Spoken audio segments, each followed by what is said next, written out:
Okay, so picture this. It's 11 p.m. I just landed in Bangkok. I'm exhausted, I've got a 40-minute taxi ride ahead of me, and I need cash right now.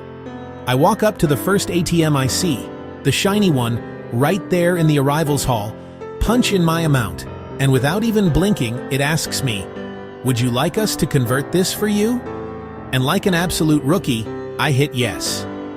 That one button cost me $50. 50, gone. In a single tap.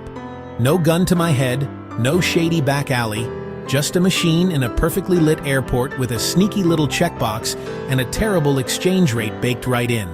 That's called dynamic currency conversion. And it's basically legal pickpocketing. The worst part? It wasn't even the ATM I should have been using. Today, I'm going to show you the exact 3-bank setup that makes sure you never, and I mean never, lose money to garbage fees again. Whether you're in Bali, Bangkok, Medellin, or Mexico City, this is the system. Here's the thing most people get wrong. They find one travel-friendly bank, pat themselves on the back, and call it done. One card, one app, one single point of failure, and then their card gets frozen in Chiang Mai on a Sunday night. Or they hit their ATM limit on day 3 of a month-long trip. Or, and this one hurts, their one card gets skimmed and suddenly they're stranded with zero access to their own money. Think about it like your Wi-Fi situation as a nomad. You don't rely on just the hostel router. You've got your SIM card data as backup, maybe a local eSIM, maybe a coffee shop down the street. Redundancy is the game. Your banking should work exactly the same way. 3 banks, 3 different roles, 0 overlap in where they fail you. Let me break down the lineup.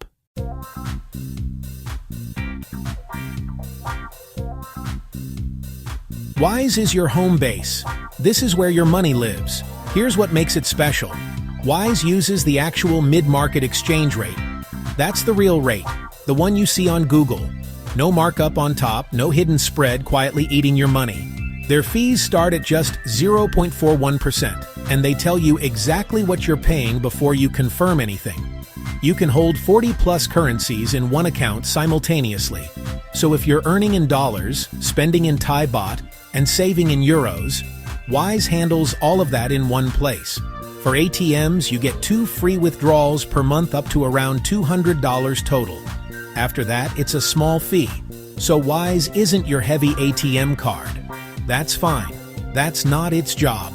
Its job is to receive your freelance payments, hold your money safely, and convert it cheaply when you need to move it somewhere else. Think of Wise as the smart, boring, reliable friend who always shows up on time.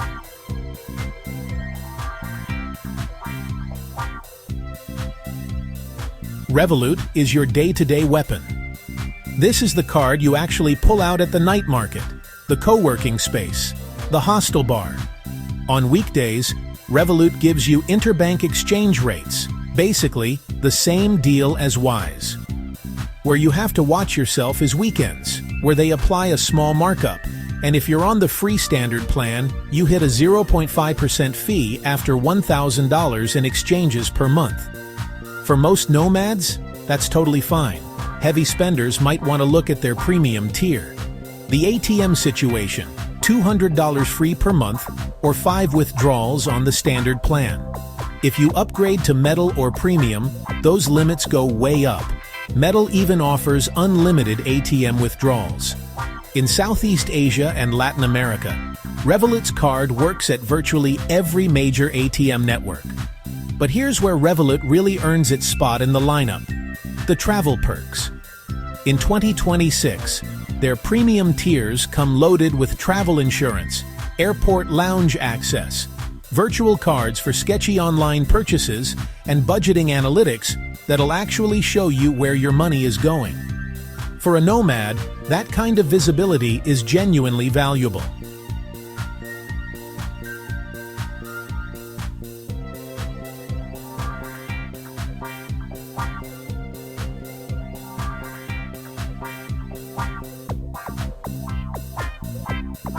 Now, N26 is a bit of a specialist pick, and I want to be honest with you here. If you're not EU-based, N26 is probably your weakest link in this chain.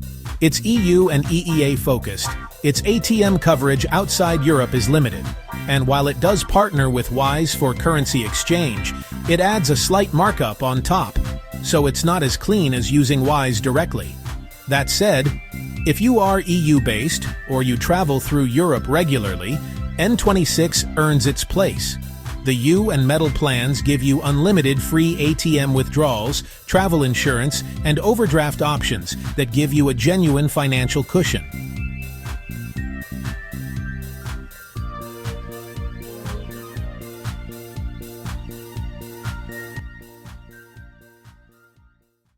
So here's how the three of them work together in real life. Your income lands in Wise. Client payments, freelance invoices, remote salary, all of it flows in there. Wise converts it cheaply, holds it safely, and you distribute from there. Your daily spending runs through Revolut. Groceries, transport, restaurants, subscriptions, anything you're tapping a card for. Let Revolut's budgeting tools track it all for you. Your emergency cash comes from whichever card has ATM limits left. This is the key move. By spreading across 2 or 3 cards, you essentially triple your monthly free ATM allowance. Instead of hitting a $200 wall on day 5 of the month, you've got layers. And when one card gets flagged, frozen, or just swallowed by a machine in rural Colombia, and that will happen, by the way, you calmly pull out the next one. No panic. No sweating in front of a confused taxi driver. Just a smooth, almost elegant backup plan. That's the whole system. Not complicated, just intentional. Look, banks are not your friends, but the right ones can at least be useful tools. Wise for holding and transferring. Revolut for spending and travel perks. N26 if you're EU-based and want that extra layer of security. Stack all three. Understand the limits of each, and you will never again hand $50 to an airport ATM like I did. The link to sign up for all three is in the description. Some of them have referral bonuses right now, so check those out. If you found this useful, subscribe. I put out a new Nomad finance or setup video every week, and drop a comment below. What's the worst fee you've ever eaten while traveling?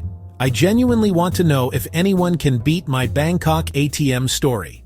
I'll see you in the next one.